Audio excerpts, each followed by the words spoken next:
Assalamualaikum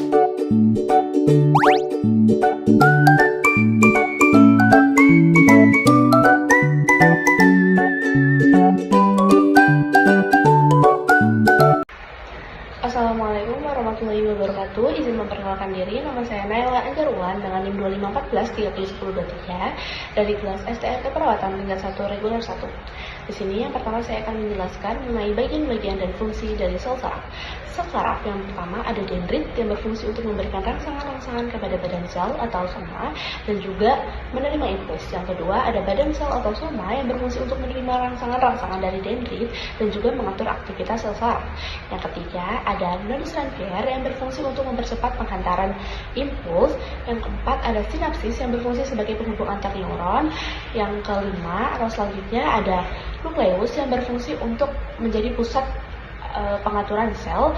Yang selanjutnya ada akson yang berfungsi untuk mengantarkan impuls keluar dari badan sel. Yang selanjutnya ada selubung mielin yang berfungsi untuk melindungi impuls. Dan yang terakhir yaitu ada sel sekwan yang berfungsi untuk membentuk selubung mielin itu sendiri. Selanjutnya, saya akan menjelaskan mengenai bagian-bagian dan fungsi dari otak. Otak yang pertama adalah lobus frontal yang berfungsi untuk mengatur gerakan sadar dan juga berperan penting dalam berpikir. Yang kedua, ada juga lobus temporal yang berfungsi untuk mengatur bahasa, memori, dan juga mengenali objek atau wajah. Yang ketiga adalah lobus parietal yang berfungsi untuk menerima dan juga memproses rangsangan sentuhan. Yang selanjutnya adalah lobus occipital yang berfungsi sebagai pusat penglihatan.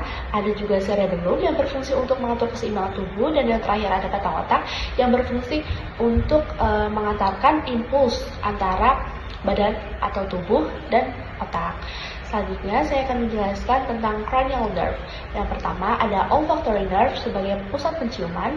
Yang kedua ada optic nerve sebagai pusat penglihatan. Ada oculomotor nerve yang berfungsi untuk menggerakkan bola mata. Ada trochlear nerve yang berfungsi untuk menggerakkan bola mata ke samping dan juga ke bawah. Dan juga ada trigeminal nerve yang berfungsi untuk sensasi wajah dan mengunyah. Ada juga abdominal nerve yang berfungsi untuk menggerakkan bola mata keluar. Ada facial nerve yang berfungsi untuk mengatur ekspresi wajah. Ada vestibulocochlear nerve yang berfungsi untuk pendengaran dan juga keseimbangan. Ada glossopharyngeal nerve yang berfungsi untuk mengecap dan juga menelan. Ada vagus nerve yang berfungsi untuk mengatur organ dalam seperti jantung, paru-paru, dan lain sebagainya. Ada juga accessory nerve yang berfungsi untuk mengatur otot leher dan juga bahu.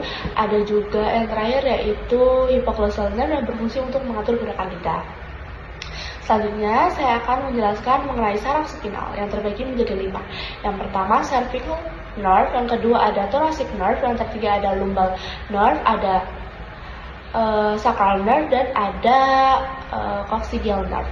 Yang paling atas ada cervical plexus, di bawahnya ada cranial plexus, di bawahnya lagi ada cervical enlargement, dan juga di bawahnya lagi ada intercostal nerve, di bawahnya lagi ada lumbar plexus, ada sacral plexus, dan juga ada vena aquida.